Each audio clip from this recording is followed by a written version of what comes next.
ketemu lagi sama aku Mela di rubrik Pro Kontra. Di rubrik ini aku akan membahas pro kontra yang lagi hangat diributkan netizen di sosial media. Jadi, aku akan bahas argumen-argumen yang pro dan kontra terhadap isu yang lagi hangat. Terus tonton sampai habis ya, karena aku akan membahas pendapatku dan analisisku terkait perdebatan ini. Kali ini aku mau membedah keributan soal LGBT itu penyakit menular. Emang kalau bahas LGBT gini ramai banget pro kontranya ya di jagat internet. Langsung aja nih ya.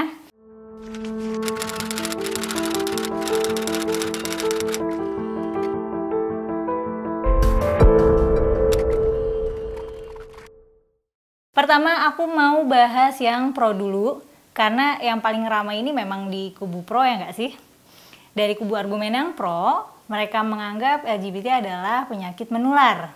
Adapun begitu, sepertinya definisi penyakit dan definisi menular yang dipakai di argumen-argumennya tidak seragam nih. Istilah penyakit juga definisi dan penggunaannya tidak konsisten. Kadang penyakitnya itu disamakan seperti penyakit dalam arti kelainan medis seperti TBC, demam berdarah, dan COVID. Kadang disebut juga sebagai penyakit mental atau kejiwaan. Kadang yang dimaksud itu adalah penyakit menular seksual. Dalam hal penularannya pun argumennya beragam. Ada yang bilang penularannya itu lewat pergaulan, ada yang bilang lewat hubungan seksual. Karena disebut sebagai penyakit, banyak yang berpendapat bahwa cara menanganinya adalah dengan cara diobati. Dan untuk membatasi penularannya, LGBT harus diisolasi. Tidak sedikit juga yang menganggap LGBT adalah penyimpangan dan merupakan suatu kejahatan. Bahkan Menko Polhukam Mahfud MD mengumumkan rencana kriminalisasi LGBT melalui RKUHP. Kiai Khalil Nafis selaku Ketua Bidang Dakwah dan Ukhuwah Majelis Ulama Indonesia juga mengemukakan pendapatnya bahwa LGBT adalah penyakit yang harus diobati, tidak boleh disiarkan untuk konsumsi publik dan tidak boleh dibiarkan dengan dalih toleransi. Nah, itu tadi dari kubu yang pro. Sementara itu dari kubu argumen kontra, pihak yang kontra berpendapat bahwa LGBT bukan perilaku menyimpang apalagi penyakit yang menular. Ada yang membahas dari sisi hak asasi manusia, ada yang membahas dari sisi biologis, dan ada yang membahas dari sisi psikologis. Dari sisi hak asasi manusia, menurut mereka LGBT sepatutnya memiliki hak untuk diperlakukan dengan sama dan setara. Dari sisi biologis, LGBT merupakan variasi dari orientasi seksual yang mana kecenderungannya ini ada pada level gen dan bukan merupakan suatu penyakit yang perlu disembuhkan. Dari sisi psikologis, kubu yang kontra menolak bahwa LGBT merupakan penyakit mental atau kejiwaan. Jika disebutkan LGBT itu menyebabkan seseorang menjadi terkena gangguan mental, itu sebenarnya karena pelakuan yang represif dan diskriminatif dari masyarakat sekitar, bukan karena satu faktor yaitu orientasi seksualnya. Nah, mengenai penyakit menular seksual, kubu kontra ini juga berargumen bahwa LGBT bukan penyebab dari penyakit menular seksual. Penyakit menular seksual menginfeksi karena melakukan seks yang tidak aman, sehingga bukan cuma LGBT aja yang berisiko terinfeksi. Yang heteroseksual juga berisiko terinfeksi jika tidak melakukan hubungan seks secara aman. Nah, yang pro kontra ini emang sengit dan kompleks banget ya. Nah, menurutku yang bikin sulit banget dibikin satu suara karena banyaknya penggunaan istilah-istilah dengan definisi yang tidak disepakati. Terus tidak ada dikotomi yang jelas antara mana yang merupakan fakta empiris dan preferensi moral yang subjektif. Ayo kita bahas satu-satu. Pertama aku mau bahas tentang pelabelan LGBT sebagai penyakit. Seperti yang aku bahas sebelumnya, nggak konsisten nih. Apakah LGBT ini penyakit medis atau penyakit mental atau dua-duanya? Sebenarnya ini gampang aja. Pertama kita harus definisi dulu, definisi penyakit yang dipakai itu apa. Kemudian cek saja faktanya. Karena memang hal ini tuh kita bisa periksa faktanya, bukan masuk ke ranah kepercayaan di mana ada pihak yang percaya kalau LGBT itu penyakit dan ada yang tidak percaya.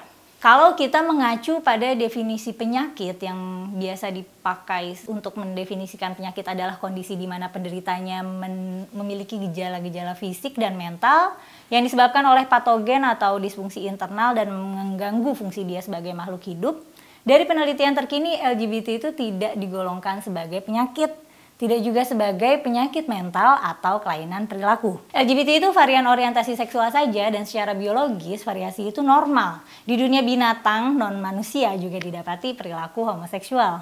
Jadi seberapa keras pun kita mau menolak, di dalam realitas LGBT itu ada dan selalu ada karena terwariskan secara genetik. LGBT ini memang secara biologis itu bakat jadi LGBT. Kalau secara biologis bakatnya heteroseksual, ya mau ditularkan kayak gimana juga nggak akan ketularan.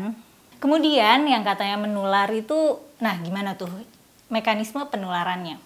Kan kalau mekanisme penularan penyakit itu jelas ya. Kalau misalnya patogena virus ketika menular berarti virusnya berpindah dan menginfeksi.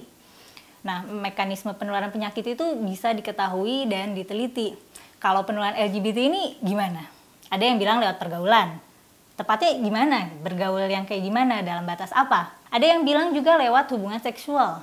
Ini juga tidak menjelaskan gimana penularannya. Jika orientasi seksual itu bisa menular, bisa nggak caranya dengan cara yang heteroseksual menularkan keheteroannya ke yang homoseksual? Mungkin melalui pergaulan dan hubungan seksual gitu. Misalnya aku kan straight, terus ada temanku yang homoseksual, aku deketin aja supaya ketularan aku. Bisa gitu nggak? Nah kan nggak bisa ya. Oh iya, terus orang-orang juga suka menghubungkan pola asuh dan kekerasan seksual sebagai penyebab seorang jadi LGBT. Padahal itu juga tidak ada bukti saintifiknya. Kemudian mengenai penyakit menular seksual, memang penyakit menular seksual itu bukan penyakit yang risikonya eksklusif dialami oleh LGBT saja. Yang heteroseksual sama berisikonya untuk terinfeksi penyakit menular seksual kalau berhubungan seks secara tidak aman. Jadi untuk membuktikan atau memfalsifikasi LGBT itu penyakit menular itu tinggal dicek aja faktanya secara ilmiah bagaimana. Tidak perlu menggunakan perspektif moral masing-masing karena nggak akan ada kesepakatannya dan tidak ada acuan jelasnya. Karena tiap orang boleh aja dong punya judgement masing-masing. Tapi kalau fakta kan nggak bisa punya judgement masing-masing. Kalau faktanya memang A, terus ada yang nggak setuju sama A, tidak mengubah faktanya bahwa memang A. Dulu, karena perkembangan ilmu pengetahuan masih terbatas, homosexuality itu memang dianggap sebagai penyakit. Dan ada terapi-terapi yang diharapkan bisa menyembuhkan kondisi itu. Tapi kemudian sekarang WHO sudah menetapkan bahwa LGBT tidak termasuk penyakit dan terapi-terapi yang pernah dipraktikkan itu dinilai tidak etis, berbahaya, dan tidak efektif juga sih karena kan emang bukan penyakit. Tapi suka ada kan tuh cerita-cerita LGBT menular dan ada juga cerita-cerita tentang LGBT yang sembuh. Nah masalahnya tuh cerita-cerita ini anekdotal. Suatu informasi dikatakan anekdotal jika berdasarkan dari pengalaman pribadi seseorang yang tidak bisa dipastikan kebenarannya dan tidak mengacu kepada fakta atau penelitian. Tapi ceritanya ada banyak kok. Nah, nggak cukup banyak. Supaya informasinya reliable harus berdasarkan penelitian ilmiah. Benar nggak tuh kalau cara yang ada di cerita itu direplikasi akan menghasilkan hasil yang sama? Tapi penelitian juga bisa salah kan? Iya benar, penelitian bisa keliru, bisa bias juga. Tapi penelitian ilmiah itu metodenya bisa dikembangkan terus. Ada konsensusnya dan semakin oke metode dan penelitinya, margin errornya juga semakin kecil. Karena metode yang dipakai itu pakemnya jelas, kalaupun didapati kesalahan bisa diperiksa salahnya di mana.